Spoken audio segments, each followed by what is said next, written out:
Next on HBO, the hardest-hitting commentary on the most ferocious sport in America. Before Sunday comes, you better watch Inside the NFL. Next on HBO.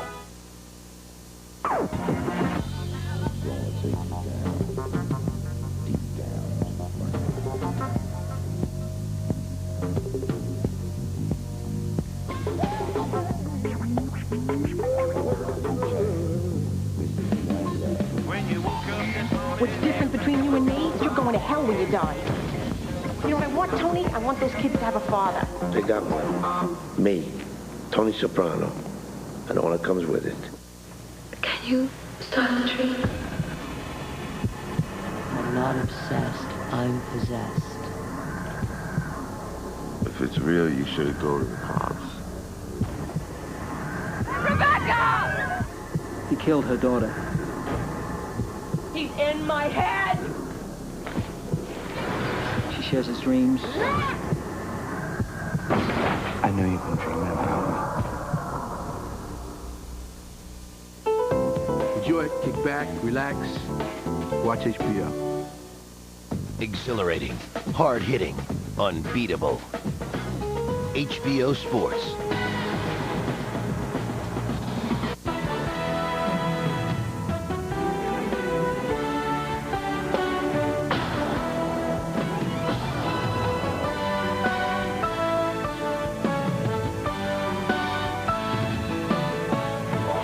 This week, the Chiefs survived a scare and are tied for first place. Tampa Bay's Warren Sapp has maintained his weight loss and his defensive ability. And a look back at Pete and Charlie Gogolak, the NFL's first soccer-style kickers.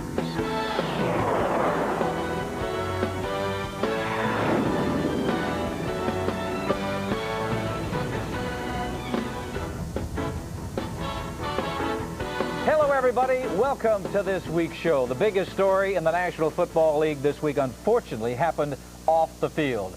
For the first time in pro football history, an active player faces a murder charge. Carolina receiver Ray Caruth is that player. Now, we're not here to talk about Caruth's innocence or guilt, but how it affects his team, the Panthers. Chris, what do you think? Well, you know, Lenny, as well as I do, that playing in the NFL is a bizarre way to make a living. As a player, you get used to other players coming and going all the time for a variety of different reasons. Sometimes it's a player you care about. Sometimes you barely know the guy, but you have to simply move on. I can remember my teammate Stanley Wilson the night before the Super Bowl when he blew up on cocaine. Do you think my teammates cared about him as a person or how it was going to impact him the rest of his life? No, they cared about how it was going to impact their chances to win a Super Bowl. You simply move on. I'm sure that's what Carolina's doing. Chris, I think what you're talking about is the players and coaches are basically selfish. The coaches want to know from the player, what have you done for me lately? Remember last year's Super Bowl in Miami, Eugene Robinson, the strong safety for the Atlanta Falcons, he gets arrested the night before the football game. Now, yes, the players came, they prayed with him, they supported him, and maybe they did it because he's a good guy. But I also like to think that they did it, tried to get him to refocus on a football game because he gave them their best chance of beating the Denver Broncos. I agree with that. You know, and as a football coach in the National Football League, you have all kinds of experiences. They happen to you all the time. I can remember in the middle of the practice, the marshals came up and arrested one of our football players, took him away from practice.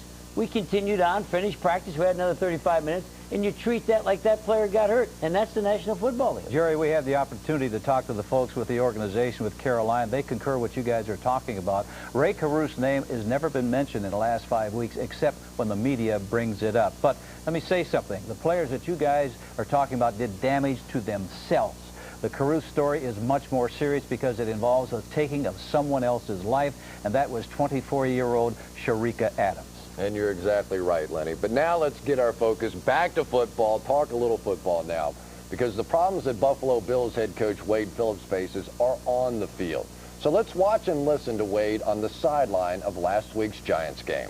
Hi, Bernie. How are you? Good. How you doing? Good, good. Gee, who's in charge of weather? Hey, me. You did a hell of a job. I'm doing good, aren't I? It wasn't temperature, but time that was on the side of the visiting Giants. In fact, it's the most wonderful time of the year for New York coach Jim Fossil, who never lost a game in December. something that gave the Bills pause for thought. If they put Barber in, watch the screen, okay? They put Barber in, not the other guys in, don't worry about it. Oh, he's going in right now. They're going to run the screen to him. Collins takes the snap, looks right, screens it left. He's got Barber and blockers. Peeking to midfield. Down the left sideline. Cuts it back at the 30 and shouldered out of bounds. What in the hell is he doing? Gee, come on. Threw one of them down. And then the other cat came and got on top of me, picked me up and threw me back down. And they fussing at me. Pitches don't mean anything now, right? Pitches don't mean we got to make a play. Pitches don't mean one damn thing here. All right, we got to play, right? One portrait of perfection was etched by a Bill seeing his first action since opening day. Little screen pass to Thurman at the 20, at the 15, at the 10, at the 5, and in for the touchdown! Touchdown, yes! Thurman Thomas on the screeno, left side, 23 yards. It's always good to add a future Hall of Famer to the lineup whenever you can, and Thurman Thomas with a screen pass. Yes, let's go. There we go, let's go. Hey, I went to my spot and a little bit more. He still wasn't there. He saw you. Here's what he did. He saw you set up. He came at full speed. He stopped. But if the favored Bills thought the Giants were permanently brought to a standstill, New York quarterback Kerry Collins quickly changed their minds. Collins over center. Drops back. Short drop. Bullet left. He's got Toomer at the 1. Touchdown! Amani Toomer! And a little slant. What a throw by Collins. A bullet between the safety and the quarterback. As all Toomer did is turn in, catch the ball, and his way over.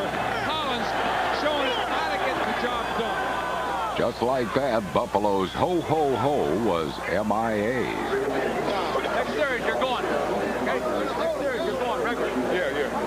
The Giants' lead grew to 6 before the Bills' Marcellus Wiley snagged an early Christmas gift. It's deflected in the air, and it is intercepted and breaking loose at the 40. Up to midfield is Marcellus Wiley. He got it! Go, Wiley, go!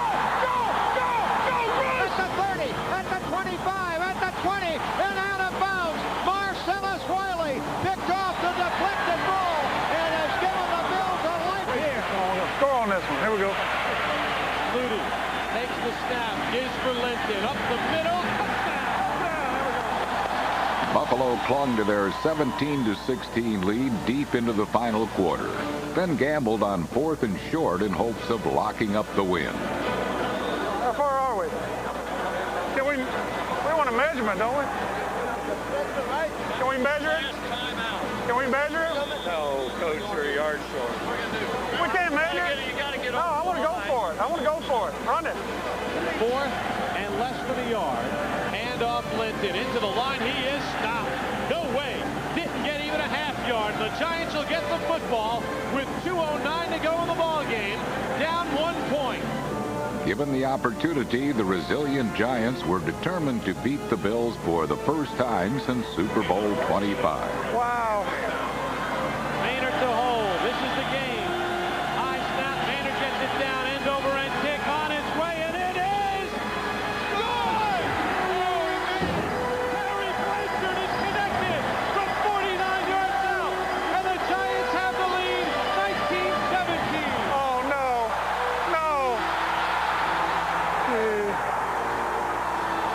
Who's the best team in New York? How about them Giants? Man, I'm going to tell you something. We got a lot of guts and a lot of fight, because I tell you what, now many teams come up here, and I'm going to tell you what, man, I'm proud. That was a ass-fighting affair. You never stop believing. That's how we won the game. I mean, that was great. Dang it, way to stand up. If Saints fans try hard enough, perhaps they can imagine the season up to this point has been nothing but a bad dream. Reality set in when the nightmare continued against St. Louis. The Rams' defense busted through New Orleans' line to record 6 sacks, and even a busted play couldn't stop Marshall Faulk on offense. Faulk had over 200 total yards and scored 2 touchdowns. Faulk, the tail of the tandem, out of the I formation, pitch to Faulk, sweeping right, cuts left, touchdown Rams. Marshall Faulk, the single back, Warner, back to throw, pops the middle, Marshall Faulk in stride. Great job after the catch by Marshall Faulk, 30 yards on that. Touchdown Rams. All season, fans have been jumping on the St. Louis bandwagon. Rams players must enjoy it while they can and understand that the slightest sign of a sinking ship will send fans scurrying for the exits. Speaking of which, the Steelers hosted the Ravens last week, where pregame snoozing gave way to some eye-opening offense. Back to the bus. He's going to throw it down for the goal line, and we've got a touchdown for the Steelers. So I'm telling you, the Steelers come on here today with all kinds of gimmicks. Give it to Priest Holmes. He's got some running room. 40, midfield. He'll go all the way. 40, 30, 20, 10. Touchdown, Priest Holmes. 64 yards on the score. Oh, boy, Priest Holmes running to his right, cut back to his left into a big hole, and you expect him to cut back. He's known as a cutback guy and pretty fast. He's more than a journeyman running back.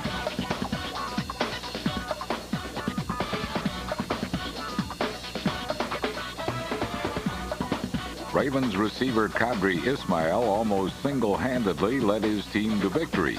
He caught 6 passes for 258 yards and 3 touchdowns.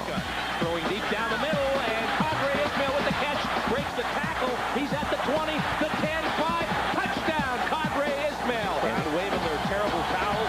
Tony Banks sets, throws down the middle. Kadri Ismail's got it. 30, 20, he's going in for another one. Kadri Ismail with back-to-back touchdowns. Play action fake. Banks with time, throwing the deep ball wide open. Ismail, he's got it. He's got another touchdown. 20, 10, just gliding in.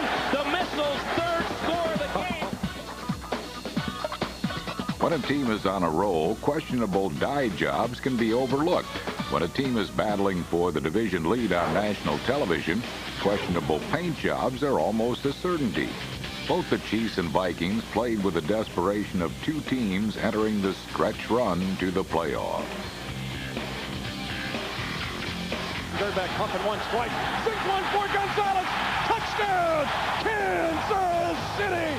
The Chiefs took a 21-point lead, and it looked like their will to win would overwhelm the Vikings. That desire didn't seem to extend to kicker Pete Stoyanovich, who obviously had more important things to do than tackle Minnesota return man Robert Tate. Tate's touchdown was the start of 21 unanswered points for the Vikings. Jeff George looking right, short drop, fires for the end zone, caught, touchdown, Minnesota. Minnesota's Matthew Hatchett. The game was tied at 21 when things got really crazy. Play action fake, back to throw is George, hit and fumbled, the ball's loose, picked up by Eric Hicks, he's going for Amen corner, he's at the 20, 15, 10, 5, Amen, touchdown, Kansas City. Taken by Moss at the 35. Stutter step move. 45 explodes 50. Look out. He's at the 40. 35-40. Randy Moss is going to go all the way. Punt return touchdown. Randy Moss with 1:38 left in the game. Moss's return may have had the Chiefs steamed, but a final field goal attempt could still win the game. Placement is down. High spinning kick. That is up, and it is good. Pete Stoyanovich does it again. The President with their second big field goal of this season. The Chiefs take a 31-28 lead.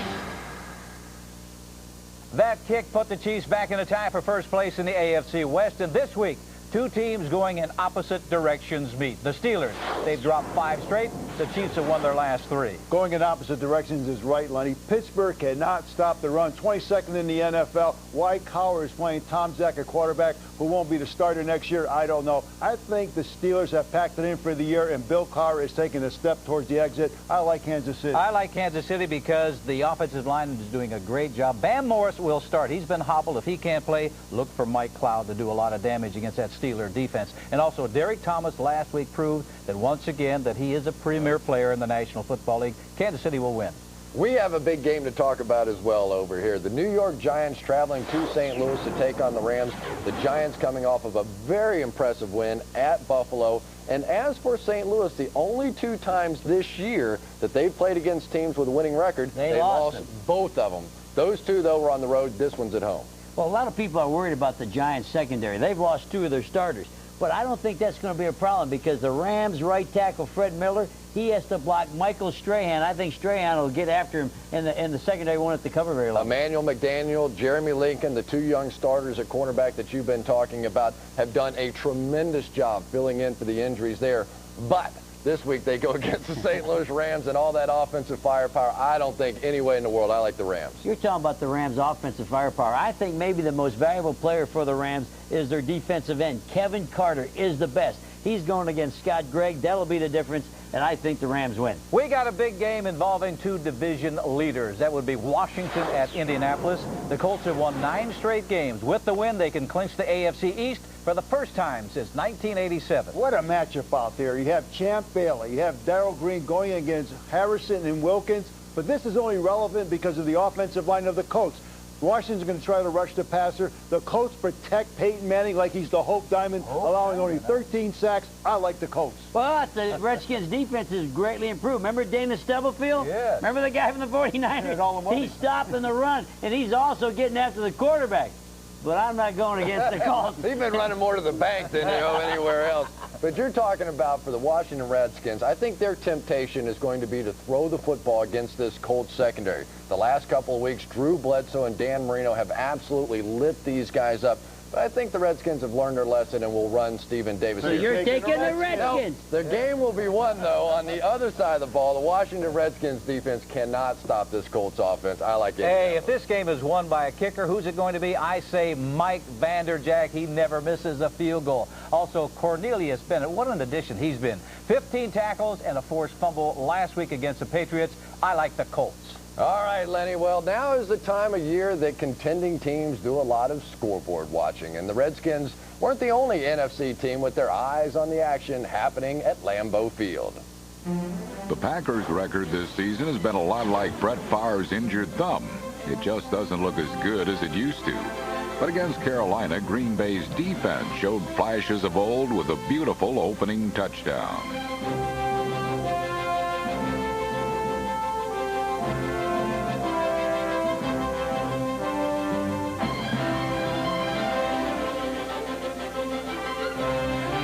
McKenzie's 18-yard return gave Green Bay the lead, but the Panthers struck just as quickly in taking it back. Blitz, Berline doesn't see it. They pick it up. He throws. Jeffers at the 30 to the 25. Gets a block from Hayes. Jeffers to go. 10-5. Touchdown Panthers. Donald Hayes with a huge block to spring Jeffers. 35-yard touchdown, and the Panthers have regained the lead.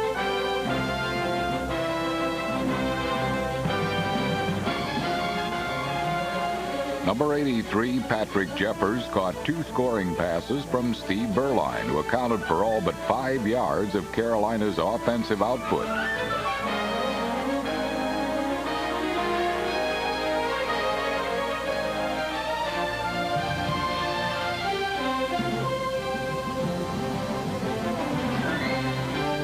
Packer fans hadn't seen their team lose at home in December since 1991. Which was the year before Brett Favre joined the team. And Favre and Antonio Freeman did what they could to keep the streak alive.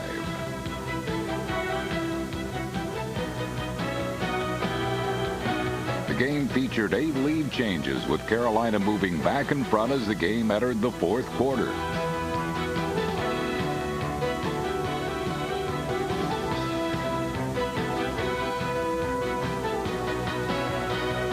But the momentum soon rolled back to the Packers as William Henderson gave Green Bay the lead with 4 minutes left.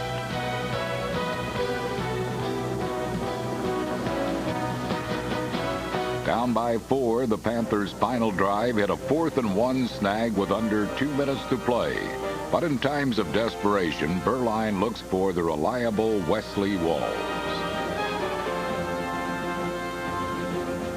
Wall's catch set up another key 4th down play. Win it here with a touchdown or lose it.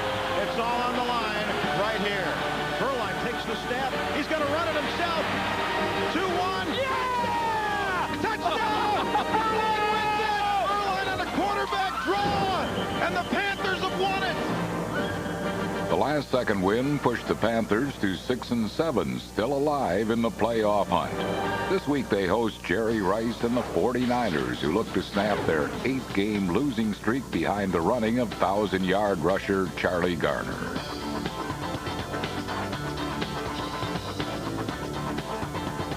Atlanta was held to 105 total yards, with their only points coming on a Winslow Oliver punt return. Nasty punt that hits about midfield and takes a Niner bounce. Oliver picks it up, 45-50. 45-40. Here he goes, 30. 25-20. One man to beat. He is into the end zone for 6. The much-beleaguered 49er defense recorded 5 sacks and a safety before knocking Chris Chandler from the game.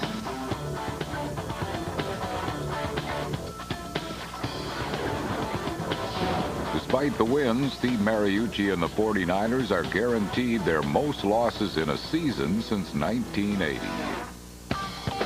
It was showtime in the Music City last Thursday, a 2-act review of show-stopping young talent. Act 1 featured rookie Javon Kearse, who sacked Rich Gannon on the game's first snap.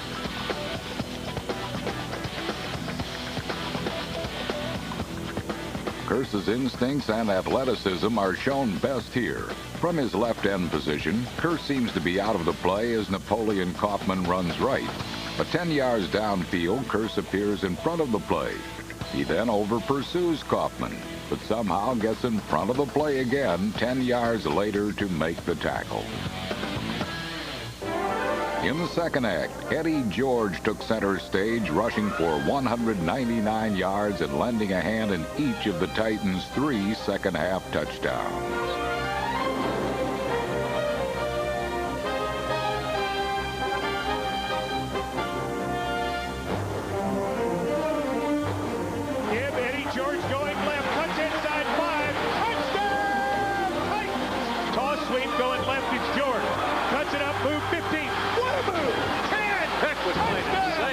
The hottest show in Nashville rolls along with hopes for a final engagement in Atlanta late next month. Battle for the Central, baby. They said it was a big game against Minnesota. Wasn't big enough. This is a big game. Battle for sole possession late December. We need it. We got to have it. Y'all out here for the big game today. 8-4 versus 8-4. It's all about keeping our point. Understand what I'm saying? We're playing a good football team. Good football team. We got to keep our poise. If we keep our poise, man, and just play with energy, man, we'll be in first place for this thing all day. You know what we got to do? We got to go ahead and kick their ass. We got to run too hard. We got to run a long way. Oh, yeah. Let's go. Big time players make big plays in big games. 1 on 3. 1, 2, 3. For the first quarter, Tampa's poise was no match for Motown's momentum as the Lions opened the game by opening up their attack. And after a field goal on their opening drive, the Lions seemed ready to blow away the Bucs. He's to the 5. He will score. Touchdown, Lions.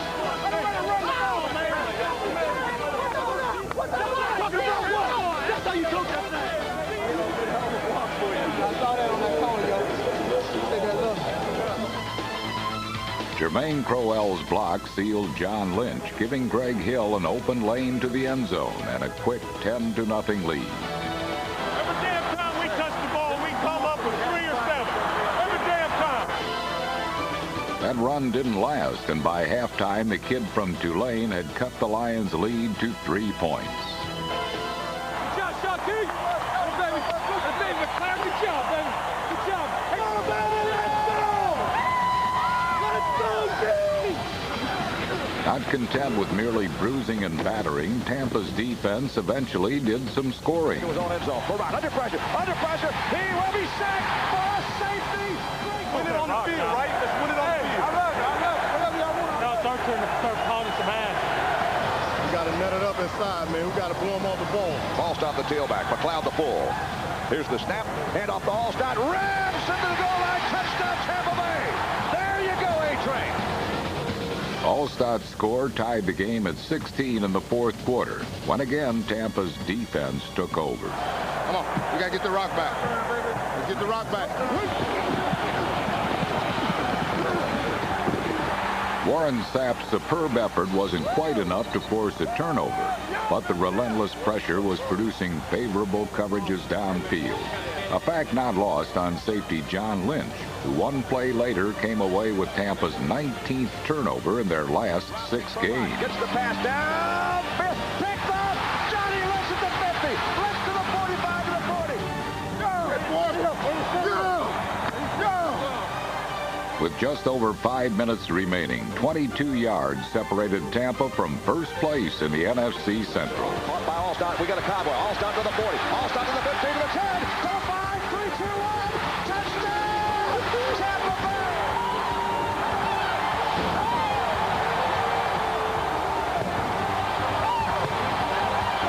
Here comes the train. We got ourselves a convoy down the sideline. Touchdown, Mike Alstott. With their win, Tampa may be rolling toward a division championship. At the very least, the Bucs are in first place in December for the first time in 18 years. Now, one thing we got to understand, we're in first place right now, but it's just like the Indianapolis 500. Okay? All we did was get on the pole. Okay?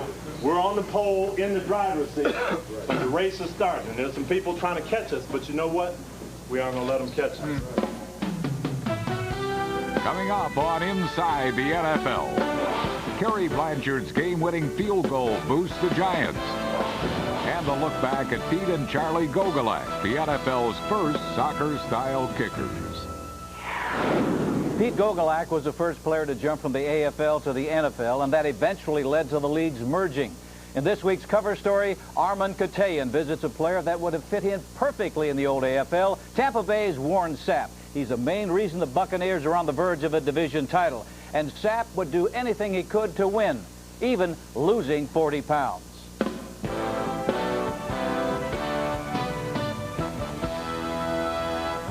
By any measure, by the end of the 1997 season, his third in the league, Warren Sapp was living large. A huge playoff game against Green Bay, the Pro Bowl, and a fat $36 million contract. This is why you get up early in the morning, right here. But by the end of last season, Sapp couldn't stomach the kind of player he had become. I hated what I saw. I hated myself. I really did. I was a fat, overweight, slow, unproductive defensive tackle, and that's not the player that I want to be, and not the player that I want everybody to know me as. At his best, Sapp is known as the most dominating, disruptive force in the game. A big-time talker who backs it up come crunch time. It's about as dumb as a box of rocks.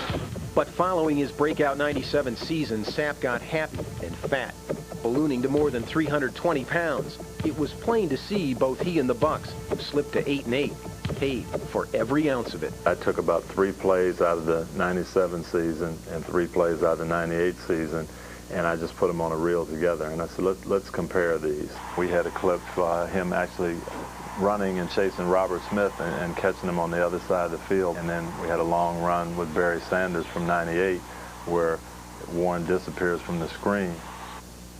For too long, I've enjoyed this game at a high level and running all over the field. And you turn the film on, I got 3 and 4 lows in a ball game, and I'm not making plays. And I just said to myself, that's it. That's the last time anybody in this league will see me on the field like that. So after the season, Warren Sapp did something so few athletes, entertainers, or even people like you and me ever do. He pointed right here at himself and said, you know what? I stunk. I had a bad year, and I'm going to do something about it. I called him immediately, and I asked him, I was like, what are you doing? He said, hey, I'm making a statement. He said, when you see me, I'm going to be down under 300 pounds. And I wasn't going to allow my teammates to watch me point the finger, because that's not the type of guy I am. I said, it's on me. I'll get it fixed.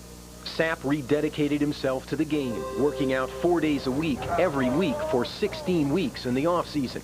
He ate just 1 meal a day, never after 7 at night. Without the discipline that he had and the commitment over the course of several months, I mean, that wouldn't have happened. It's really, what he did was not easy. You know, many people fail, you know, at trying to accomplish, you know, what he did. I'm out there running with the linebackers and the receivers, and you know, they're pretty fast, and I'm trying to keep up with them, and you know, that's just going to get me in the best shape of my life, and so far so good. Big number 99 lost 40 pounds and kept it off thanks in part to I mentioned the words cranberry juice. What comes to mind? Every day. That's my snack. That was my snack. If I was going to have one, I was going to get me the biggest cup in the house and fill it up with cranberry juice and go and drink it. When he don't have that cranberry juice, man, he's not a very friendly fella. It was some hard times. I mean, that 9 o'clock snack is real nice, but I wasn't going to allow myself to, to slip back into that mold, because the only thing I thought about was 98. Do you want 98 again? In '99, a leaner, meaner Sapp has reclaimed the starring role in the NFL's best defense, all feeding off a man hungry in a far more fulfilling way to be as big as he can be. I want you to be able to tell your grandkids when they're watching somebody playing defensive tackle, they're like, well, you should have seen Sapp back in the day. That's what I want. I want to leave my mark on this game.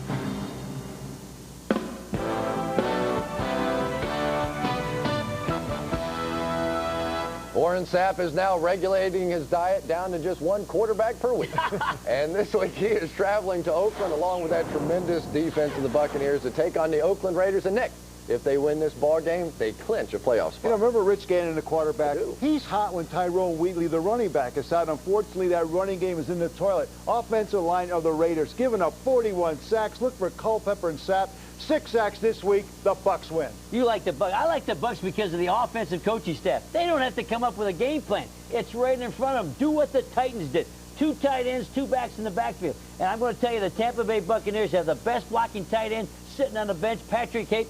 Toss the ball to Mike Alston. 198 yards the second week in a row. Tampa wins. Get fired up a little bit. You know, Sean King has been tremendous. He is. He's I been like tremendous. him. I know you're excited about a lot of different things. But you're talking about, for the first time now, Sean King has to go and play on the road. His 2 wins have been at home. I'm assuming that the Raiders defense will not get completely run over like they did against Tennessee. And I'm also assuming that they will play the screen pass, which was the entirety of Tampa Bay's offense last week. I'm taking the Raiders. You're taking the Raiders? That's right. I'm catching both of you with 1 game.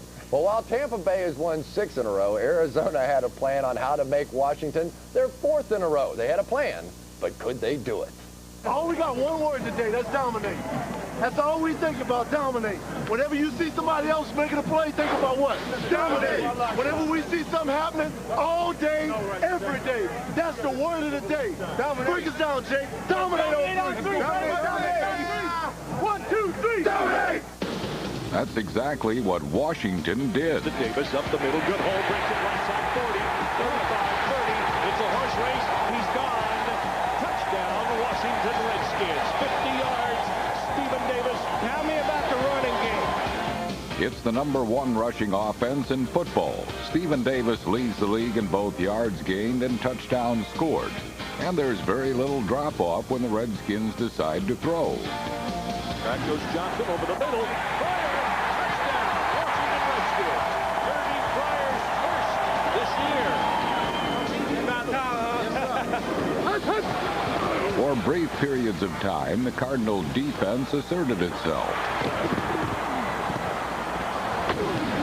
Johnson runs back to his left. He throws it into the end zone and is intercepted by Tom Knight in the end zone. That's us on defense. That's us right there. Good job, D. Just keep playing defense. Bust their ass. Let's go. This is Washington, D.C. No busting no ass here. This is Washington. Indeed, the only posterior being pummeled in the nation's capital belonged to Jake Plummer. Back as Plummer throws the quick hitter. Picked off in the end zone. It's Champ Bailey. Will stay in the end zone. That will be in a touchback. Come on, Brad. Air it out. Come on. Air it out, Brad. Back he goes. Deep drop this time. Going for the end zone. He's got Westbrook. Touchdown, Washington Redskins. Oh, what a pass. Oh, what a catch. Great pass, great pattern. The superlatives continued into the 4th quarter when a local hero added an historic milestone to the celebration. Steps up, fires it over the top. Picked off, Darrell Green. Back he goes to the 45.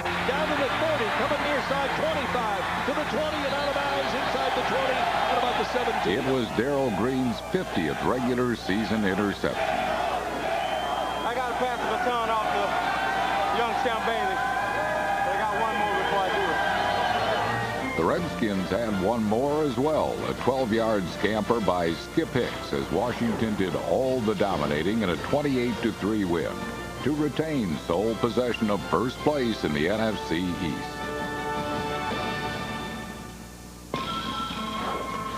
If Peyton Manning and the Colts hoped to win their 9th straight game, they were going to have to fight the law. All-pro cornerback Ty Law. Manning back to throw. Looks, pump, throws it deep intended for Marvin. He's got it to 35. Boy, it went right. Beautiful. Yeah, right up to Ty Law. For the 26th consecutive game, Manning threw a touchdown pass. Edgerrin James was the recipient of Manning's second score, giving James 10 touchdowns in the last 8 games. Drew Bledsoe's fourth-quarter touchdown strike to Shawn Jefferson gave the Patriots a chance for victory. Indianapolis's defense handed them a defeat.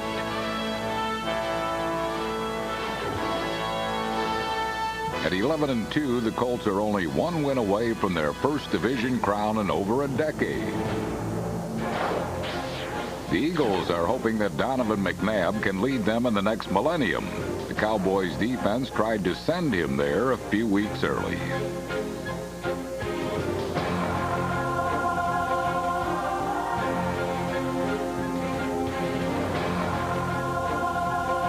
They held McNabb to 49 yards passing before knocking him out of the game.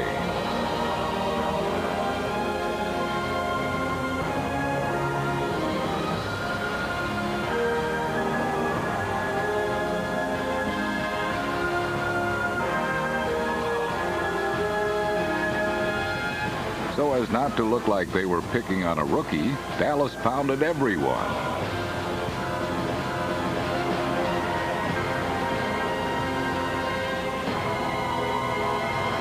The Cowboys' offense appears to have solved any potential year 2000 problems, looking more like the machine of old.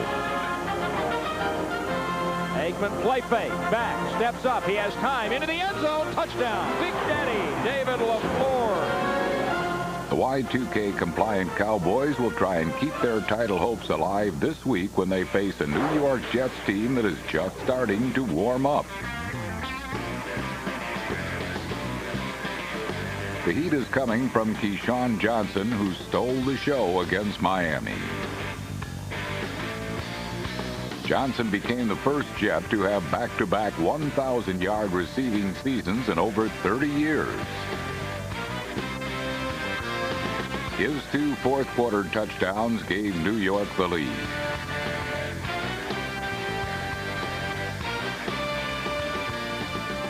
And here's Lucas, sprint out to the right side, now looking back across the field, firing into the end zone. Keyshawn Johnson makes the catch for a touchdown. Oh, my goodness.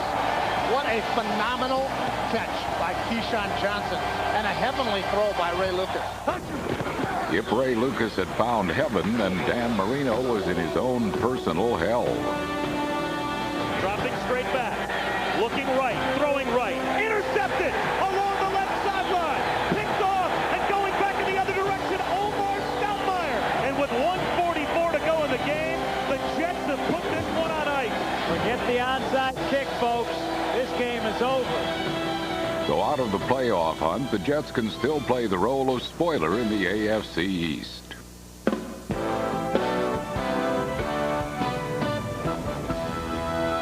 This week, the Jets will try to spoil the Cowboys' playoff hopes.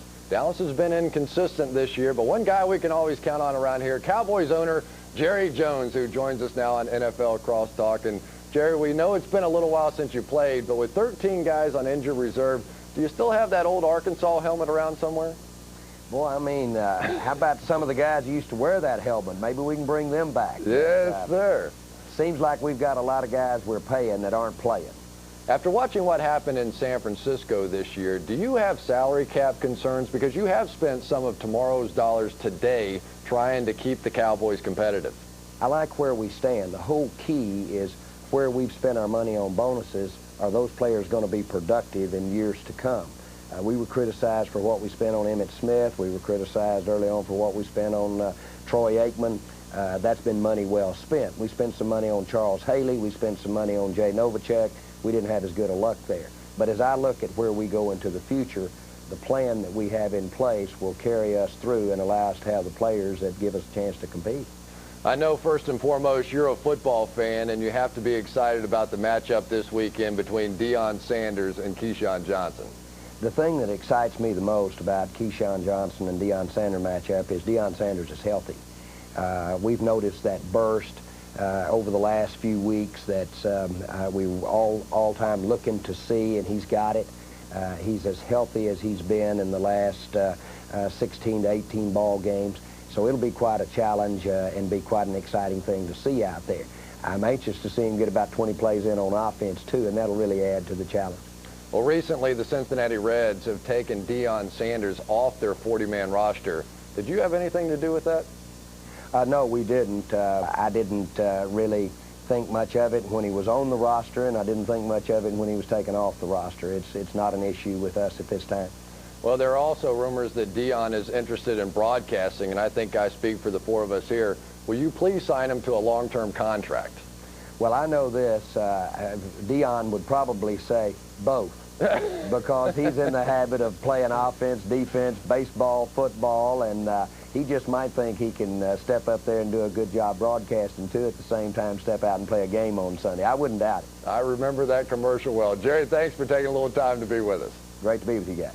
Lenny, I just hope Deion doesn't replace the last place guy in the pick segment. That's because Chris is on the bottom. Hey, the Cowboys will be entertaining the New York Jets. The Cowboys at home. They are 6-0 this season. The Jets, their first trip to Texas Stadium in 28 years. Yeah, I know Bill Parcells. He's going to try to run Curtis Martin on a steady diet right at that Cowboy defense. So Leon Lett moves the defensive end. Those linebackers with Godfrey really tough. They can't run the football. They're going to try to throw to Keyshawn against who? Deion Sanders. Deion. That will not work. I like the Cowboys. Well, I like the Jets because of one guy, the quarterback, Ray Lucas. The last time he played against the Cowboys, he was a special teams player covering kicks. Last week, did you see him? He gets knocked out, runs to the sideline. They don't put him on a golf cart. They don't run him down the tunnel.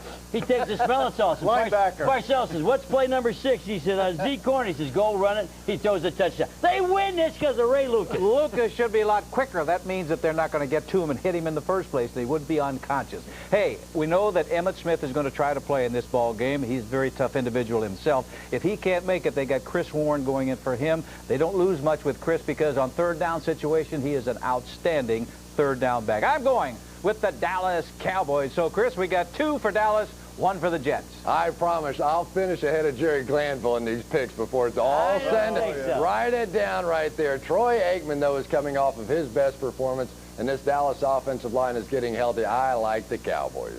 Well, while the Cowboys still have lofty playoff aspirations, the last 3 weeks, Mike Holmgren's been sleepless in Seattle. Lately, Mike Holmgren's Seahawks have looked downright homely. Last Sunday, Seattle aimed to end a 2-game losing skid by stiffening up against San Diego.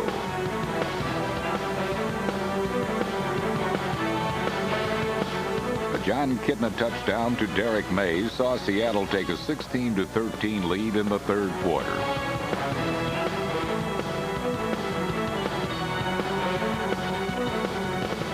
The Chargers were unable to capitalize on a few touchdown opportunities, but Seattle dropped the ball when it counted most. Ricky Watters' third fumble in 2 games proved costly as San Diego went ahead by a field goal. With just over a minute left, the Seahawks had a chance to tie. 15 left, snap down, kick is up, high enough, deep enough for sure, and it hit the upright. It hit the upright or the crossbar, I don't care which, but it's no good. It hit the upright, Ted. Todd Peterson's 3 missed field goals in the fourth quarter helped drop Seattle to 8-5. San Diego will use the win as motivation this week against Miami.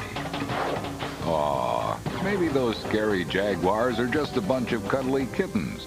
The Denver Broncos showed no fear of Jacksonville last Monday night, as Brian Greasy threw a touchdown to Rod Smith in the game's opening drive. Denver extended its lead to 14-0 before the Jacksonville defense displayed why it is the league's finest.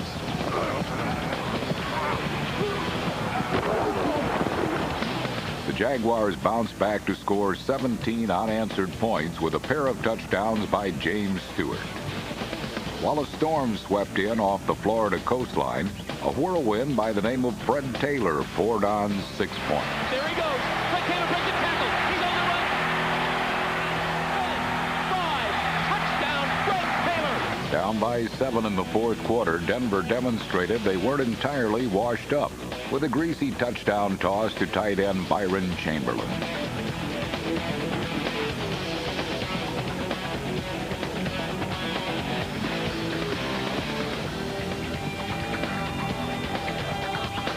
All this year, the Broncos have been in close games, but once again, Denver would be disappointed with the end result. Mike Hollis's field goal with 3 seconds left extended Jacksonville's winning streak to 10 games. It was not easy. Nobody said it was going to be easy, and it wasn't. They were a good, tough football team that took about everything we had.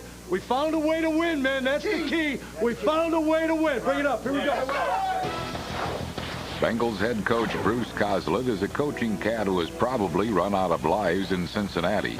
Recently, his team has demonstrated the eye of the tiger, and last Sunday against Cleveland also showed off the feat of punt returner Craig Yeast. Side at the 35, spins around at the 40, 45-50. He runs past Gardocki at the 45-30.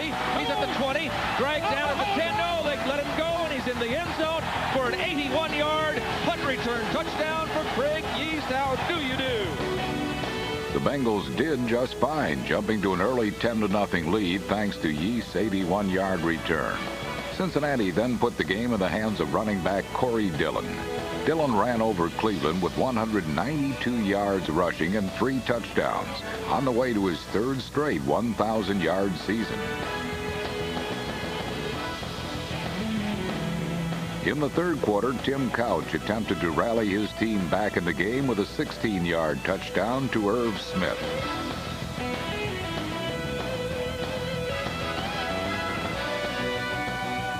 A jet Blake bomb to Darnay Scott finalized the Bengal rout. Blake will throw, looking long for Darnay Scott, and he has got it. Touchdown! Bengal fans were treated to a win in the last game ever at Synergy Field, with hope the trend will trickle into next year when Cincinnati begins play in their new stadium. The Cincinnati fans enjoyed that game last Sunday, but they still found reason to complain, as we'll see in this week's Inside Update. Despite the Bengals' 3-game winning streak, Coach Bruce Coslet drew criticism for pulling Corey Dillon for the final 19 minutes of a blowout. Dillon had rushed for 192 yards and was within reach of Walter Payton's single-game rushing record of 275 yards. Coslet said, quote, "There is a thing called sportsmanship." The Patriots' Ty Law had a second surgery on a broken thumb. Law will be out a minimum of 2 weeks. Bucky Jones will get his first start in Law's absence. The Bills' Eric Moulds was fined $5,000 on Thursday for making the throat slash gesture after this 36-yard reception versus the Giants. The Dolphins' Cecil Collins was arrested on a burglary charge and suspended indefinitely Thursday after neighbors accused him of breaking into their home through their bedroom window. Now for some more inside information, let's go to Lynn Dawson and Gary Myers. Gary, a lot of disturbing news in the National Football League this week. We talked about the Ray Caruth situation. What action did his team, the Panthers, and the league take? Lenny, on Thursday, Carolina cut Caruth for failing to surrender as required, a violation of his bail. In turn, the NFL suspended Caruth indefinitely, pending further developments. You know, this past Tuesday was the first anniversary of Dan Reeves' quadruple heart bypass. It must have been a heck of an operation because he's lasted through this season. Is he going to subject that heart to another year?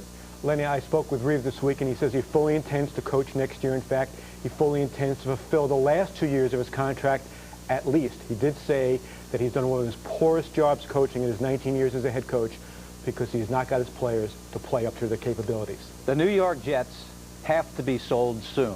How's that going to affect Bill Parcells? Well, I think the sale will be complete right around the first of the year, and I really don't think the new owner will have any impact on Bill Parcells' decision because he is fully protected in his contract with total control of the football operation. Now, Parcells' future also, I think, is dependent on Vinny Testaverde, and that's the reason I think he will come back to make a run at the Super Bowl in the year 2000, just like he thought he was going to be able to do this year. Art Modell's Ravens are not for sale, at least right now, but he needs investors, doesn't he? Right, and the league has given him until January 31st to come up with those investors, or they will step in and sell the Ravens. Now, I spoke to Modell on Thursday. He said he's had 17 people who have expressed interest in buying the team. He expects the first bid at 8 o'clock on Friday morning. About 25% of the team will be sold for about $150 million. He has $185 million in debt, $65 million of which he owes to the NFL. 25% for $150 million. I was with Art Modell when he bought the Cleveland Browns for then a record $6 million. How times have changed. Let's talk about instant replay, because we've gone a long time without any major controversy, but on Monday night there was controversy. The referee blew the play dead when it looked like it was a forward pass, but when he reviewed it, he found out, oh, I made a mistake. This was indeed a fumble, but the other team did not get the ball. No, and as a result of this, I think you're going to see a change, or at least discussion about a change after the season, that this will not be a reviewable play. Once the pass is called incomplete, that's going to be it, because you can't have a change of possession in that situation. All you can do is respot the ball. I don't think the league feels it's worth it. And there was some feeling before the season not to make this play reviewable under the new instant replay system. Gary, thank you very much. We'll see you next week. Okay, Len. Chris, let's go back to you. Thanks, Lenny. You know, as we head towards the end of the century, it's a good time to look back at the innovators who changed the way football is currently played. Just 35 years ago, there were no field goal kickers in the league who kicked soccer style. Kickers were held in low regard and paid very little. But then the Gogolak brothers came along. Kurt Gowdy remembers them in this week's NFL Storybook.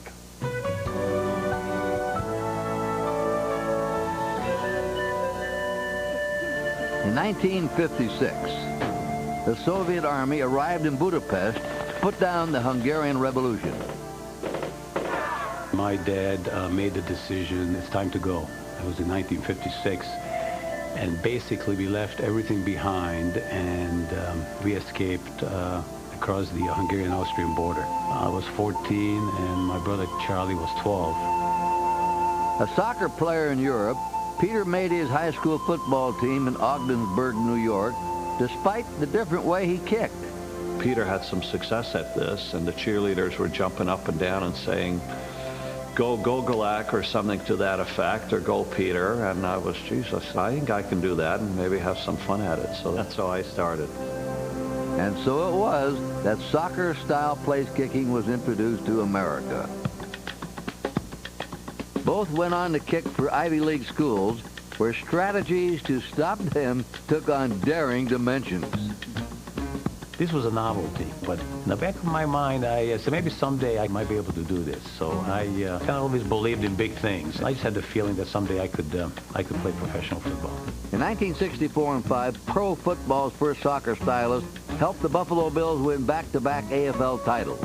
Back in the old country, they said, you know, if you do well, you know, you can ask for it. You can't be ashamed to ask for a raise. And the Bills just didn't feel like they would give it to me. So I became a free agent, and the Giants signed me. And I didn't realize that this really created a war between the two leagues. The Washington Redskins took no chances with brother Charles, making him their top draft choice in 1966, then signing him to a big no-cut contract. There was some heavy resentment and some razzing there. Total acceptance as a Redskin probably didn't come to me until the last game of the season. And a guy named Aaron Martin was running back at kickoff, and the guy was running towards me, and I just kind of tackled him around the shoestrings, and the place went nuts, and the teammates came out and gave me hugs. It was the showing of physical courage that really sort of got you accepted. I guess the Gogolak brothers together started something that kind of paved the way for the soccer star kickers. Neither is in the Hall of Fame. Neither holds a major place-kicking record. But every man who does can trace his roots to a pair of Hungarian refugees who blazed the trail.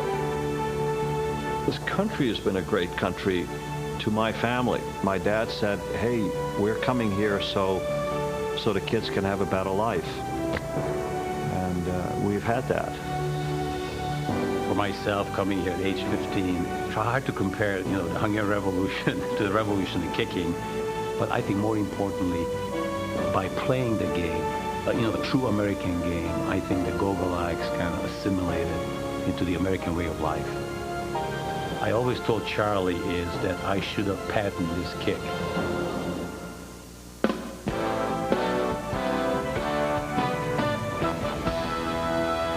I have have an appreciation of what the Gogolak brothers had to go through. They were pioneers. No one was there to coach them. They didn't know how to coach these sidewinders. I held for Jan Stenrud, who was in the Pro Football Hall of Fame, and what Hank Stram did, he would film Jan. When he made a good one, he'd say, that's the way I'm going to teach you to do it each and every time. What happened when you made a bad one? What happened with last week and what you did? I made a bad one. I'm on the bottom of that one. I'm on a real bad one. And for the season, look who's there. And look where Chris is. Aren't you getting tired of this? Yeah, a little. I think you are. Wait, earlier in this show, we picked several games. Now it's time to pick the rest. We agree that the 49ers will be swept by the Panthers. They're still in the playoff contention. The Titans need a win to clinch a playoff spot. We think they'll defeat Atlanta. Steve McNair is hurt, but he will start. Jacksonville will defeat Cleveland with Fred Taylor leading the way in place of the injured running back, James Stewart. New Orleans is playing out the string while Baltimore has won 4 of their last 6, and we like the Ravens to get to 500. Despite San Diego's impressive win in Seattle, we like the Dolphins to win and stay in playoff contention. And we think Doug Flutie will rebound from a subpar game. We like the Bills over the Cardinals. Now for the rest of the games in more detail. Detroit at Chicago. You know the Lions can clinch a playoff berth with a win and a lot of help. You know, Lenny, everybody was waiting for the return of Herman Moore. Well, he's been back for 3 ball games. He only has 8 receptions, 1 touchdown. For many, that's good, but for Herman Moore, it's terrible. He has to step up. He will. I like the Lions. I don't agree. I think it's going to be Chicago winning this football game because Detroit's problem, their defensive backs. That's true. And what's the strength of the Chicago Bears? Their wide receivers, Curtis Conway, Bobby Ingram, and Marcus Robinson. Plus, an indoor team is playing outdoors. I like Chicago. That's our stories. Wow. They thought that one all the way through. Well, New England this week is traveling to Philadelphia. The Eagles started this season 0-4. The Pats started 4-0. Both teams, though, 3-6 since then. And Donovan McNabb will not start in this one for Philadelphia. It doesn't seem possible that New England's been 3-6, but this is going to be a breakout game. Because of their spread formation, they're going to have 5 receivers out there. The only way you can stop them is full press, bump and run with your defensive backs. And the Eagles aren't physical enough to play bump and run. They're going to get off and play zone. Bledsoe, one of his biggest days, he wins the game. If that's the only way you can stop them, a lot of teams must be playing that late. A lot of teams are stopping. No, they just started that formation. But I saw Drew Bledsoe in the second half of the game against Indianapolis. Apparently now he has snapped out of his slump. I like New England. All right, the next game we got Seattle at Denver. Mike Holmgren's team, they've lost 3 games in a row.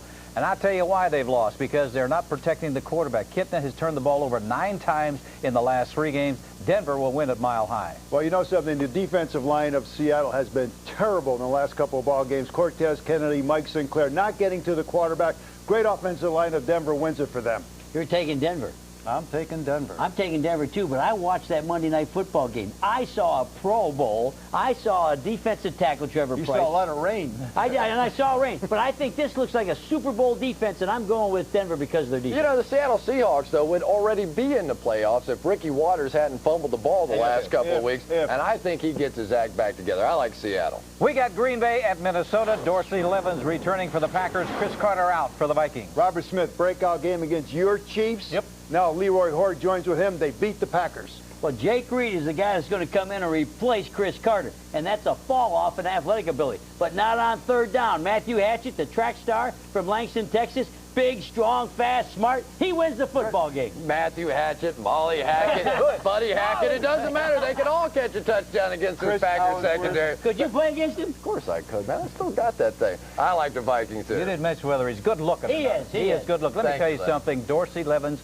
returns for the Packers. The Packers are going to win. Well, that's our show for this week. Remember, Inside the NFL premieres each Thursday evening at 8 p.m. and midnight. If you miss any part of it, you can catch it again Fridays at 7 p.m. and Saturdays at 11 a.m. Those times are Eastern and Pacific. So, for Nick, Chris, and Jerry, I'm Glenn Dawson saying thanks for watching the show the pros watch, Inside the NFL. For those of you who missed the premiere of HBO's documentary Unitas, look for the replay throughout December. The 21st at 9:45 p.m., the 24th at 11:30 a.m., and the 27th at 1 p.m. Those times are Eastern and Pacific. On January 15th, World Championship Boxing will kick off a new millennium with the first sporting event ever to take place at New York's Radio City Music Hall. Roy Jones, boxing pound-for-pound bet, takes on New Yorker David Telesco. That's live at 9:45 p.m. Right there, he's holding him! He's holding him! He tackled him! This has been a presentation of HBO Sports, the network of champions. Now, one of the all-time greats prepares to take his place on the world's greatest stage. Cool. Champion Roy Jones Jr. comes to Radio City Music Hall, where boxing is showcased for the first time. Live Saturday, January 15th on HBO, the heart and soul of boxing. I'm ready to rock. Next on HBO. An undercover cop walks the walk in a prostitution crackdown. When she takes her job home with her, trouble follows. Teresa Russell stars in Impulse. Next on HBO. For the first time ever, HBO will preempt a full week of primetime programming to bring you the entire first season of The Sopranos. Beginning December 26th, every night starting at 10. Catch 2 episodes of the critically acclaimed series back to back. On Sunday, January 2nd, we conclude the week's event with the 3-part season finale. If you missed any or all of The Sopranos' first season, here's your chance to see it again. The Sopranos, a week-long event beginning Sunday, December 26th. Then get ready for the whole new season.